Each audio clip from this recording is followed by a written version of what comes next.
Fast forward to 2010, everybody here will know Siri, whether you're an Apple person or not. Even if you're an Android, you know that Siri came out, and Siri was a private company which Apple then bought and incorporated into the iPhone. Well, that was in 2010. So 15 years ago, Siri in many ways is AI. It's just voice. It tries to understand what you're doing, what you're saying, and what you're telling it. It's been a global change. You know, everyone has access to these incredible technologies and, the integrations through them and all these kind of things, but they're still kind of based on pulling information from existing data sources which have been created by humans in a way. AI is not new, but it is revolutionary in the sense that this interface that's come out has changed everything.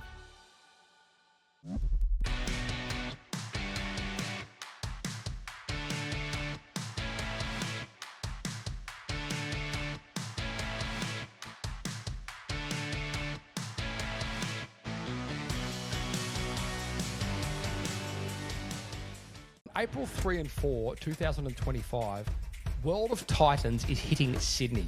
World of Titans is an event put on by Service Titan, and they are bringing out some of the most famous and well-regarded speakers in the trade space, including Keith Mercurio, Ellen Raw, Ismael Valdez, Catherine Elizabeth, Tom Howard, and now even homegrown Scott and Vicky Irwin from Network Plumbing. Guys, you've got to check this event out if you're serious about growing your business. And if you've ever had the opportunity to visit any of the events in America, you'll know what I'm talking about. These are amazing. And they are bringing this event to the shores of Australia for the first time ever. Stick around to the end of this podcast. I'm going to give you some more details on what is happening and where it's all happening. And I look forward to seeing you there. Ciao. Brandon, welcome back to, certainly the SciShed podcast. Yeah, and digital operations. So, mate, we're tuning in today for the second part of a conversation that we're having. Well, it's not really a second part of a conversation. It's another episode. We did a previous episode where we were talking about building digital operations, where we explored essentially frameworks and methodology around creating workflows in relation to helping business owners reach a desired outcome. And so if you guys that didn't listen or watch that episode, I encourage you to go check it out, because it ties very heavily into the strategic conversations around creating systems and processes to help improve workflows and streamline your operations and things like that. So go check it out. In this episode, we're here to talk a little bit about the evolution of AI and the impact that has had and is having on modern day businesses. So obviously this is something that we're delving quite into, Brandon, over at our digital agency for tradespeople, mostly in the space of helping them reduce friction points around speed to lead and those kind of dynamics. Respectfully, in respect to the guys' time out on site where they're busy, swinging hammers, climbing ladders, and they just don't answer their phones or they don't get time to do it. And so, from a digital agency point of view, it's kind of a way for us to scratch our own itch, where we're like, well, we're generating these leads and you're not getting back to them in time. And so we can deploy some smart tech that can do that, which ties into AI and automations and so on and so forth. However, you as a veteran in the AI space, I hope you don't get offended with me saying that, but I certainly love to hear a bit of your story and your journey with, the evolution of AI and the way that you've seen it transform over the decades into, what it is now, where it's sort of at our fingertips through ChatGPT. Yeah, I think I would give the analogy that we are back to the internet in 1998. Right. As it relates to what's going to happen with AI, and really because it's become accessible, yes, with ChatGPT, but also with Gemini which is Google, and there's Anthropic, and then there's Lambda, which is an open source coming out of Meta. These things have made AI more accessible to the everyday person, because you can start to communicate with it through these large language models that allow you to feel like it's a human. But AI is not new. It's far from it. It goes back to really the 1950s.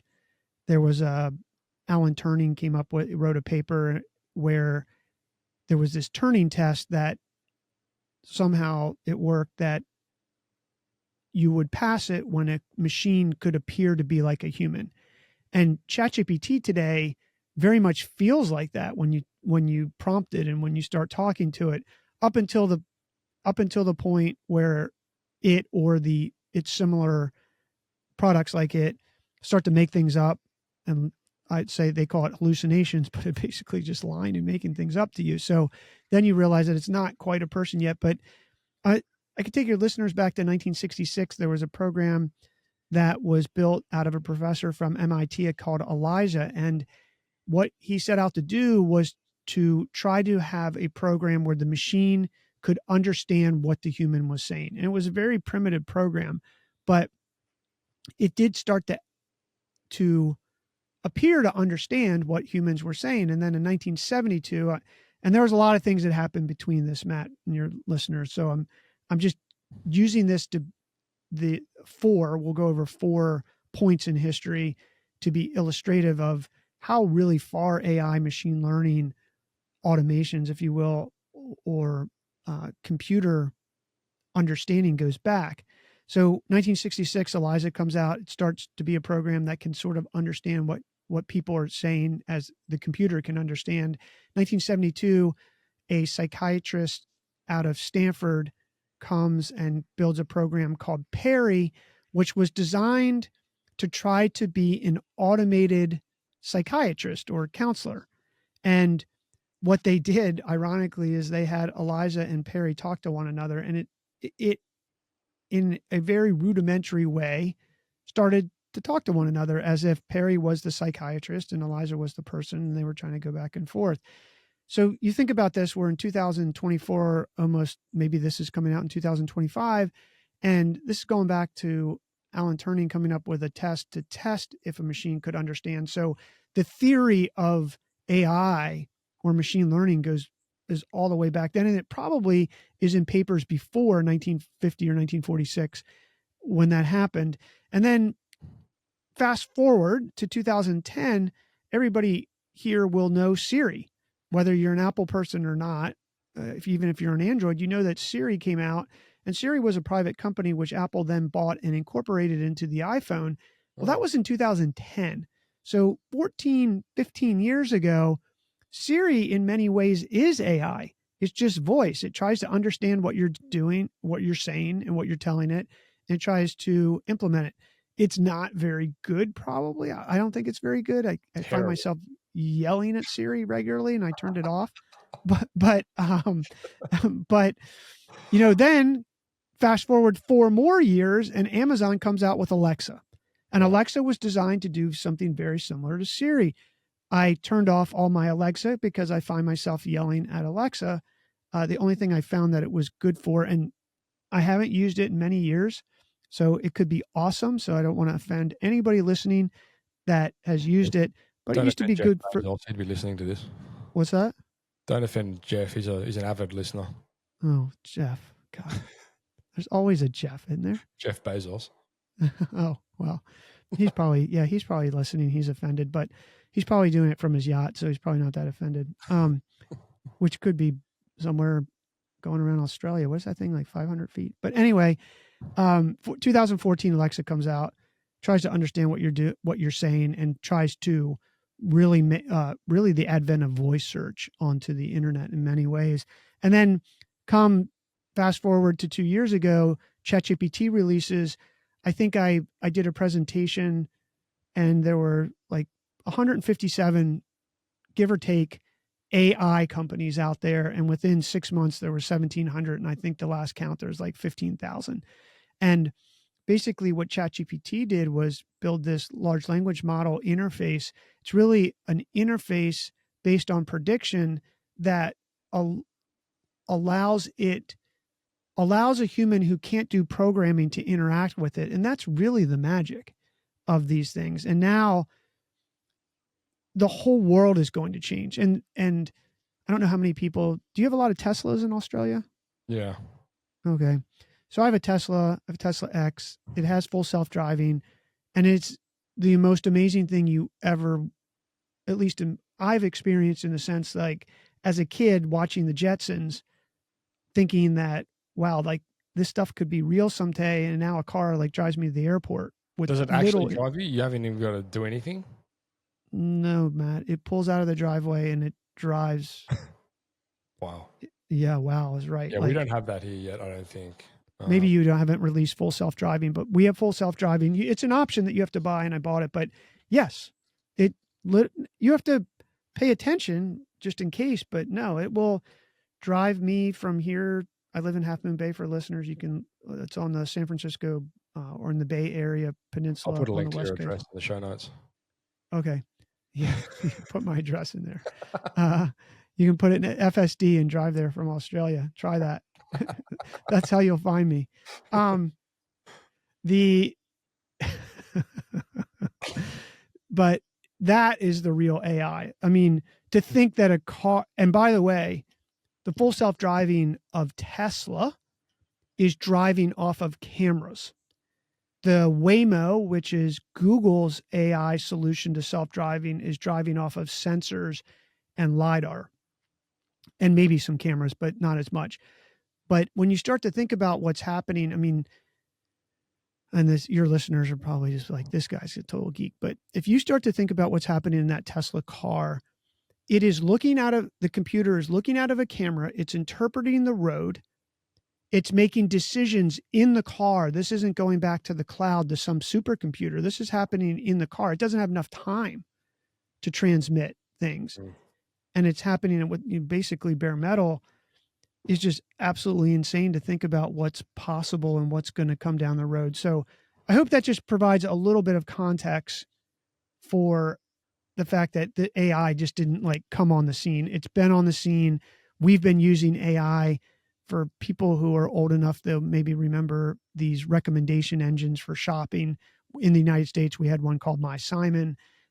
Google has it currently, but this is going back 15 or 17, even 20 years, where we had these recommendations engines, which was really called machine learning, that was learning about people based on the interactions that they would do on the internet. So AI is not new, but it is revolutionary in the sense that this interface that's come out has changed everything. How do you think the interface is likely to evolve? I know a number of years ago, and this is not necessarily AI, but it was, I thought it was amazing. So I was at a trade conference. I can't remember where it was. It might have been Vegas or something, but there was an exhibit there that was they'd essentially modernized or revolutionized the traditional, like, so as a former plumber myself, right, when we would go do like a construction project, you would get like a set of plans and then you would read the plans and then you would go and essentially take that, what's on the drawing there, and fabricate it and interpreting it however's going to work best. They came up with a model and by no means was it a like, it wasn't market ready in the sense that you could just like plug a plan into this and download. Like the costs for it were insane, right? As you could imagine. But essentially what it did was you put a pair of wearables on and the plans would build the stack was built in front of you and you just go, oh, okay, that's how we do it. And you just go and follow like jigsaw puzzle, right? Literally just follow the bits. And so that was like augmented reality, but it had no AI implemented into it. It was just based on it was just essentially like an augmented plan structure that had been designed by somebody for that example.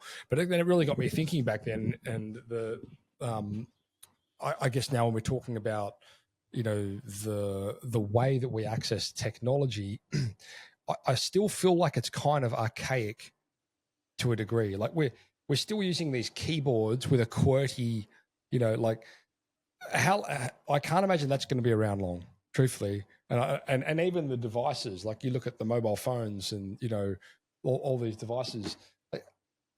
I'm not convinced that that's going to be a thing within the next 10, 15 years. I think people will most likely walk around with, maybe a wearable glass on and then some sort of device in their ear, which, makes these devices redundant. Or I saw something the other day, and I don't know if it's a prototype or not, but it was essentially a device which would cast a screen. Oh no, you put wearables on, and there's a computer screen in front of you with a keyboard that doesn't exist, and you literally just type onto nothing. And I'm like, wow, that's pretty crazy. And I guess from someone that has been in the Silicon Valley greater area for a long time, what do you think's on the roadmap here? Oh, I think it's far beyond that. I think. Sure. Have you heard of Neuralink? I have, and Yeah. and So I have. I know Joe Rogan talks about it a lot as well. Again, another avid listener to the show. Shout out to Joe. But like, I think I really wonder with Neuralink, like that's going to be a slippery slope. Once one person gets that, they become Superman, and then what? well, I think that's where it goes, because the biggest, like, keyboards won't be a thing, because the problem right now is human input into the device is the bottleneck. We're thinking faster than you can input it into the computer. So, and Neuralink basically, I mean, it's already in somebody's, in two people's brains, and they're Yeah, playing games, and they're controlling their computer. So, I mean, this is not, this isn't, um, I don't know what to call it, science fiction anymore.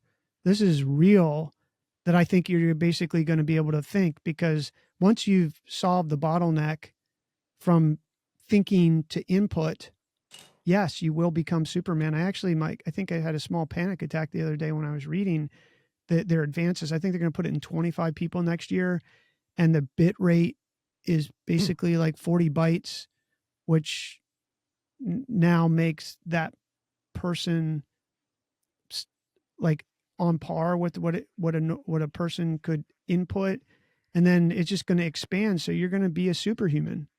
I mean, you'll be able to search the internet by thinking about it. You won't even need a screen, because the screen will be your brain. right. I mean, we're not far. We're not. I would hesitate to. I bet you in our lifetime, less than 20 years, you see that. Yeah. Well, I mean, I know the case study that I have read up on was the fellow that had a spinal injury, and he had the Neuralink put into his Yeah, he has it. body, and apparently it's been pretty amazing experience for him. Yeah, he works. He can control the mouse. He Yeah. does everything. And there's another one. I think there's two people right now, and like I said, I think they were shooting or have approval for 25 or 27 people next year. Yeah. That, I mean, they can start to bring back eyesight. I mean, these are with people with tragic injuries that Yeah. are now changing their lives. What happens when you put that in a healthy human? Right. I mean, yeah, I mean, it's hard to, it's not hard to fathom now, but things are happening so fast that it's just almost a daily, weekly type thing. Now, some of the things are overhyped, and some of the things are going to take a while. Quantum computing, we're still a ways away from quantum computing, mostly because of heat issues. You have to cool these quantum computers so much that it's just crazy how much heat they give off. But I think we'll see quantum computing in our lifetime, and quantum computing means that you've just broken all security 256 encryption in an instant, which means that now you have to rewrite all the software in the entire world to be able to handle that. I mean, the implications here, if people can't tell, I am a bull market person for technology for at least 15 years. Right. And then Well, in 15 years, I think it keeps going, but maybe it plateaus like we saw with the internet, where really, like, 1996 to 2001 was a giant leap. I mean, we were writing flat file HTML files and went to database driven websites within that time. The computers changed. And then from 2000 to 2017, we sort of evolved the internet. Software evolved, efficiencies around coding, business models evolved, but it just didn't take off like it did from 1996 to 2001. It didn't accelerate like that. But we're just seeing this incredible acceleration. And if AI can start to reason and think, then that just is a force multiplier for the human brain, which is just crazy to think about, like what's possible. So that artificial consciousness is another, I suppose, part of the conversation here, and how that would play into, like, essentially, if we do become cyborg with a chip in our brain or whatever it might be, then, you know, I guess like what we're seeing now it seems, I mean, of course, in comparison to what you've just said, then it's not really the starting point. The starting point was a long time ago, but the accessibility to it today is obviously, over the last 12 months, something that's been made insanely, like, globally. It's been a global change. You know, everyone has this access to this incredible technologies, and you know, the integrations through them and all these kind of things, but they're still kind of based on pulling information from existing data sources, which have been created by humans in a way. Like you look at, I suppose, like the ChatGPT model, which is pulling the information off the Bing platform or whatever it might be. You probably know more about that than I do. You know, it does, and I'll give you, I'm sort of framing this conversation that I had with a colleague, a mate of mine, a really good mate of mine, a couple of weeks ago, who's he heads up the IT department for one of the major banks over here in Australia, Westpac, and he was saying, oh yeah, I noticed you're doing a bit of this stuff in the AI place. Oh, that's really cute what you're doing for small businesses and all that kind of thing. So he's talking about some of the stuff they're doing, you know, within the bank level, and some of the things in the space of compliance that they've, you know, obstacles they're running into, which, again, because it's all being sort of, it's all pioneering at this point in time, they can't really foresee and predict some of the obstacles that they're running into. But he gave a really good example of one, which was like they're using AI, they're building out this model, right, where they can use AI to help get people verified for home loans.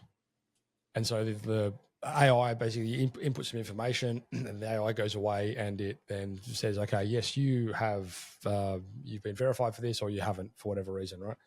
And he said the problem is that because the AI is pulling from data which exists currently, historical data through search engines, knowledge bases, and all that kind of stuff, he said what we found was it actually started pulling and delivering results that had historical biases applied to them.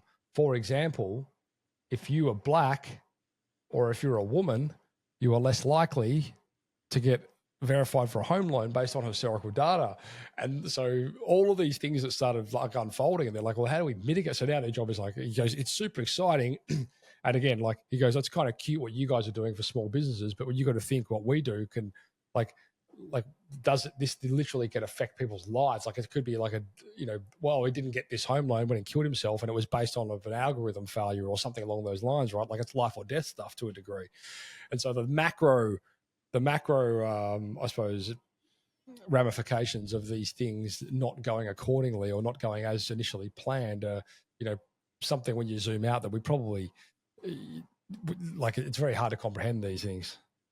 Oh, I think there's still, I'm very optimistic, but I think there's a million issues that need to be resolved. And it is, to your point, which is a really good one, which is it's only as good as the data that it has. And the data, I even question, like, okay, so it scrapes the internet and gets data.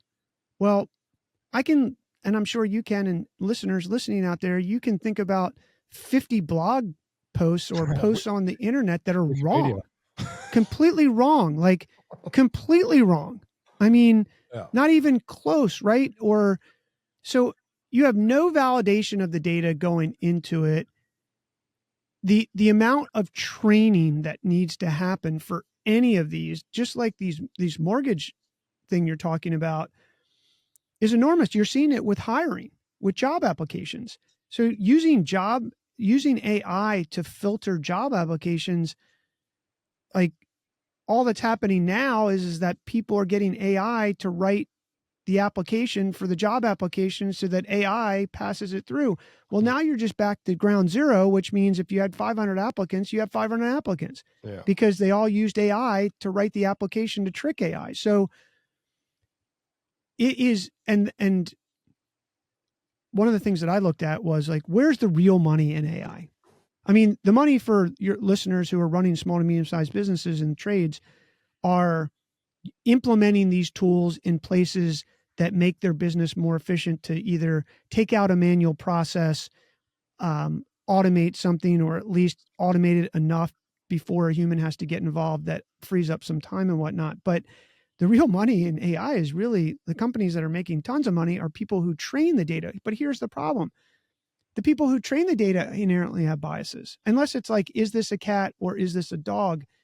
I mean, cut and dry things, but or historical data sets. If you're training cancer, a type of cancer, and the readings from MRIs, well, you better make sure that training set, which probably has some misdiagnosis in it at some point, is corrected.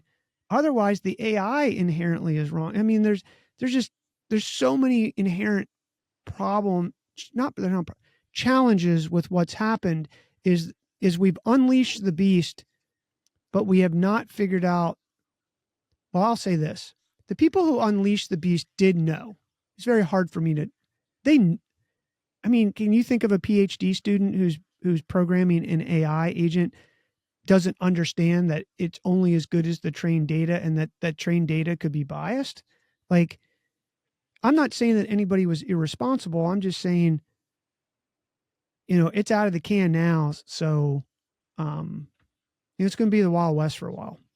Yeah. I mean, that artificial consciousness is a very curious conversation as to when it happens and what happens once we do reach that, in the sense that the AI can basically think and operate for itself and it doesn't actually need human input. I mean, that's it'll be like War Games, Matt, like that movie. Right? Yeah. That movie War Games. Remember that with Matthew Broderick? Yeah. But I mean, look, I think on a more positive note, the advantages that we've seen, within the trades for being able to deploy technology, AI automations and things like that, which can help, first of all, reduce overheads. So the alternative is, if you're looking on the even on a base level thing, we generate a lead comes in, servicing that lead or qualifying that lead. Like for some businesses, when they start running ads, like that can mean a full-time job for someone, which could mean, $100,000 plus a year salary to put a bum on a seat to do something that now we can deploy a bot for $2,000 a month that can do the exact same thing, right? So you can reduce a lot of overheads, the efficiency off the back of it as well with some of these technologies. I mean, AI, our AI bots, for example, they don't take holidays, they don't go to the toilet, they don't sleep. Like the lead comes in, it just does its job right there and then. Like the efficiency is insane. That's a huge advantage because at the end of the day, especially for us, when we're like selling outcomes, right? Like we want, how many jobs do you need for this campaign to be successful for you? Like, what is the outcome? Like we want to know, like, okay, well, we want to make sure that we're as efficient as we can like throughout the different stages of the sales process to make sure that the client is getting the actual, result. And then once you can streamline that part of it and remove human error and whatever it might be, like it just frees up so much resource and it increases that productivity and it increases the, like everything from cash flow to closing jobs, those ratios. And it's been an absolute game changer. Yeah, I think it's game changing for businesses. It's going to make it's a force multiplier for any business, but especially a small to medium, smaller business where you have limited resources from time, money, and the effort it takes to make these happen. That you can just, I think we used the example. I mean, if somebody calls and leaves a message, it can route it to the right person per se. That if it's a plumber, it could be a hot water heater or a leak or whatever it is, or a new construction project, and it automatically does that. Whereas to your point, you'd have somebody sitting in a seat having to do that manually. And we're at the point now where we're kind of starting to measure the I mean, in line with what you were saying, I think it might have been on the previous episode where you were saying, oh, you know, if I pick up the phone or if I call something and it's an AI agent, I'm screaming into it saying I want to speak to a person or whatever. Yeah, press 0 and yell at it most of the time. Yeah, I mean, so and I think what we're just trying to gauge at the moment is the customer satisfaction level from like both those different, you know, scenarios where yes, you've called into a business and there's an AI agent that's taken that call right there and then. And if you put into context, you know, emergency services, oh, my hot water heater's blown up, there's sewer surcharging in my bathroom. Like typically we're finding the end customer, they don't give a shit if it's an AI agent or if it's a human. They just want someone out there ASAP. And the fact that that call's being answered and it's being put through to dispatch to a technician who's, you know, going to be like leaving to that job straight away, like that's a much better experience than them not having the phone call answered because it's after hours and then having to go filter down through the list in Google to find someone that is actually going to answer the phone call. So that's been a pretty, I wouldn't say surprising, but I thought there was going to be more resistance on the AI agent side of things initially. But we're finding that the pros are outweighing the cons at the moment. Yeah, I think the key is Q&A, quality assurance, to make sure you test it, because as long if when it works right, everybody loves it. It's when it doesn't go right that really sets off. So at that point, you have to identify in the process where that breakdown has a higher likelihood of happening, and then just put a human in the loop at that point. Sure. Yeah. And I think that's the key. It's not necessarily about removing humans from the equation, but it's about like maximizing their time best spent.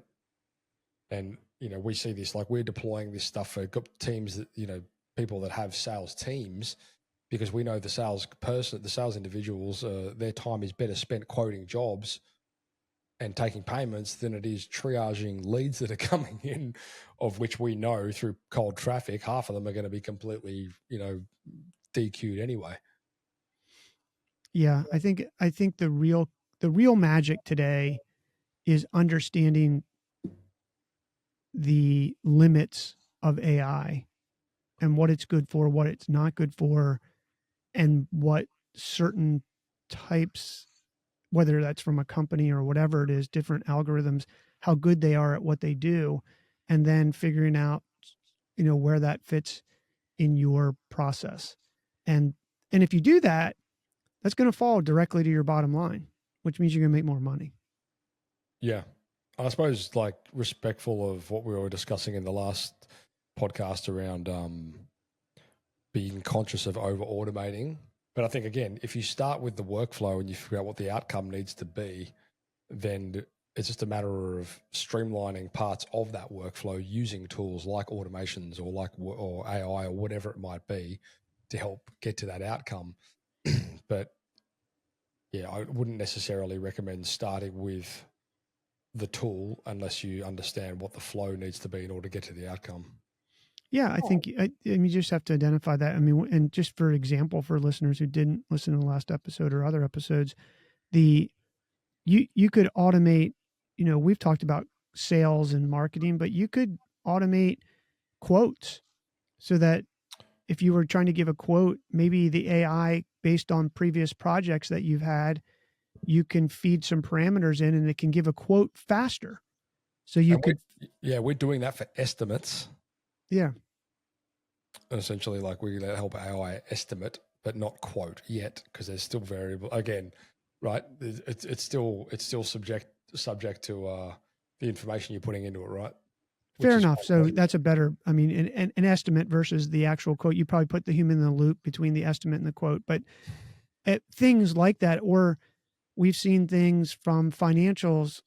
Just think of your back end system. Maybe you take credit cards, or maybe you have several merchant accounts and you have to aggregate those manually at the end of the month. You can use AI agents to just move data for you faster so that you have an aggregated spreadsheet at the end of the month that you can figure out how much money you made, how much you spent, or whatever that is. So think of manual processes that are taking people in your office hours of day that they could have freed up to actually be using their brains to do the analysis versus doing the manual data. So I think AI can really be put to work for manual data stuff. Yeah, totally. Interesting. Well, we may as well wrap this one up, I guess. I feel like we could probably go on talking about this for days, but respectful of your time, maybe we'll get this one to a close and wrap it up. What do you think?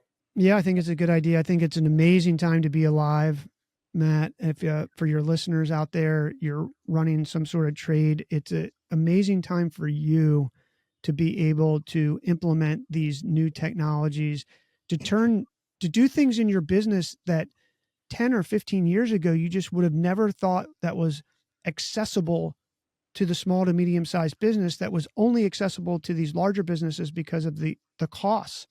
And now it's just coming down to where it's filtering into these places like your listeners. And that can be a real game changer. I mean, if you could save 20, 30, 40, $50,000 a year that falls to your bottom line, wow, that can make a real difference in your life. Yeah, absolutely. And so many of these things are quantifiable now. Like, again, using data, like they're quantifiable outcomes. Like, you can measure the success of these. We're doing this now, case studies. We're like, this is before, this is after. Like, we're not making this shit up. Like, this is actually achievable, right? Yeah, so, exactly. I think it's just once people have got to get their head around it conceptually, then embrace it, and then it comes a conversation around adoption. Yes. Anyway, mate, it's been so good having you. I've really enjoyed these conversations. You're from Third Brain Digital Operations and Automations. The website for that is thirdbrain.co. I'm obviously Matt from the SiteShed at thesiteshed.com.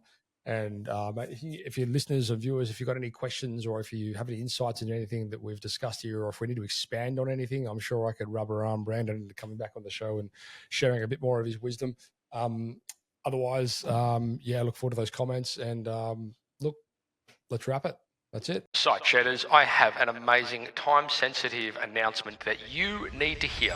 On April 3 and 4, 5 of the USA's most accredited and accomplished trade business experts are bringing their expertise to Sydney to teach you how to build, run, and even exit your trade business in an exclusive world-first 2-day event. You're going to get to meet and hear from Tom Howard, who built one of his many businesses from 1.4 million to 140 million and is now preparing to exit. You're going to meet Ismael Valdez, who went from 0 to 30 million exit in 1 year, and he's done this repeatedly.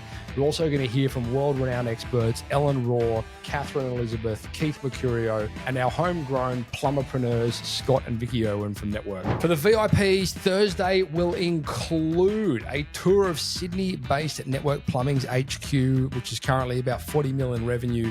There's going to be a Nail Down Your Financial Goals workshop with Ellen Raw and Tom Howard, followed by an amazing Sydney Harbour cruise.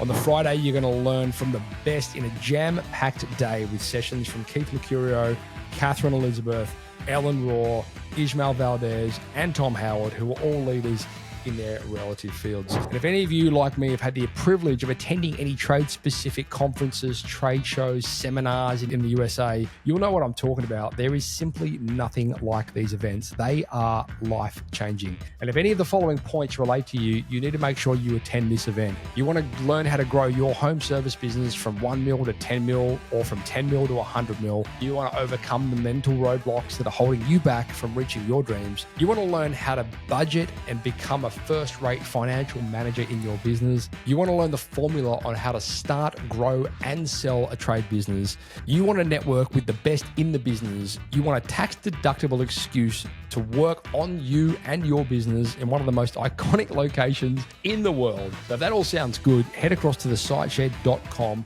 scroll down and click on the link to the World of Titans event and register you and your team. And I'll be seeing you there on April 3 and 4. Now, this is a very exclusive event. There are only limited seats available to this, and I can tell you now it's already half sold. So if you want to come to that event, make sure you get in quick. Don't muck around. I cannot guarantee there's going to be seats available for long. So it's April 3 and 4. Head across to thesiteshed.com and make sure you register for that event. See you there.